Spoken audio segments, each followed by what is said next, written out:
ഞങ്ങൾ കല്യാണമൊക്കെ കഴിച്ച് ആദ്യത്തെ കുട്ടിയൊക്കെ ആയി മനസമാധാനമായിട്ട് ജീവിക്കുമ്പോഴാണ് നാട്ടുകാർക്കും ബന്ധുക്കാർക്കും നിർബന്ധം ഇപ്പം തന്നെ രണ്ടാമത്തെ കുട്ടി കൂടി ആവണമെന്ന്. അതിനവർ പറയുന്ന കാരണങ്ങൾ കേട്ടാൽ ഞെട്ടും.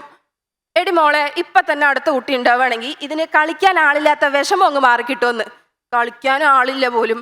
ബട്ടൺ ഞെക്കിയ പാട്ട് പാടുന്ന മൊബൈൽ പോലെ എന്തിനും തയ്യാറായി നിൽക്കുന്ന ഞാനും ചെണ്ടകൊട്ടയും ഒപ്പം ഡാൻസ് കളിക്കുകയും ചെയ്യുന്ന ഒരു മനുഷ്യക്കൊരങ്ങനായ എൻ്റെ ഭർത്താവ് ഉള്ളപ്പോൾ കളിക്കാൻ ആളില്ലെന്ന്.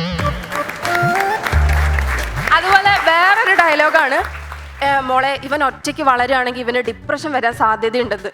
ഏത് പാതിരാത്രി 12 മണിക്ക് എണിച്ച് നോക്കിയാലും നല്ല ഫ്രഷ് മൈൻഡായിട്ട് കളിച്ച് ചിരിച്ചിരിക്കുന്ന അവനാണോ കഴിഞ്ഞ 1.5 കൊല്ലമായിട്ട് രാവേതാ പകലേതാന്ന് അറിയാതെ ഉറക്കമില്ലാതിരിക്കുന്ന എനിക്കാണോ ഡിപ്രഷൻ വരിക?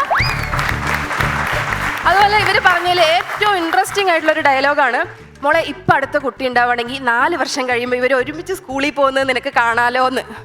4 വർഷം കഴിയുമ്പോൾ ഇതിനെയും കൊണ്ടേ ദിവസത്തിൽ ഒരു തവണ മര്യാദയ്ക്കൊന്ന് ബാത്റൂമിൽ പോകാൻ പറ്റണില്ല. അപ്പോഴാണ് 4 വർഷം കഴിഞ്ഞ് ഇവർ സ്കൂളിൽ പോകുന്നത് ഞാൻ സ്വപ്നം കാണുന്നത്. അപ്പൊ പിന്നെ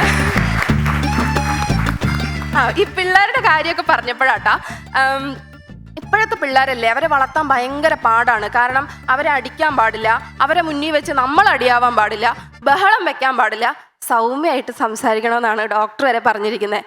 ഞാനിത് കേട്ട് ഈ പിള്ളേരെ എങ്ങനെ വളർത്തും എന്നുള്ള ടെൻഷനിലാണ് വീട്ടിൽ പോയതെങ്കിലും എൻ്റെ പുള്ളിക്കാരൻ ഭയങ്കര സന്തോഷത്തിലായിരുന്നു. പുള്ളി കയറി ചെന്നപാട് ഫോൺ എടുത്ത് കൂട്ടുകാരി സൗമ്യയെ വിളിച്ച് 1.5 മണിക്കൂർ സംസാരിച്ചു.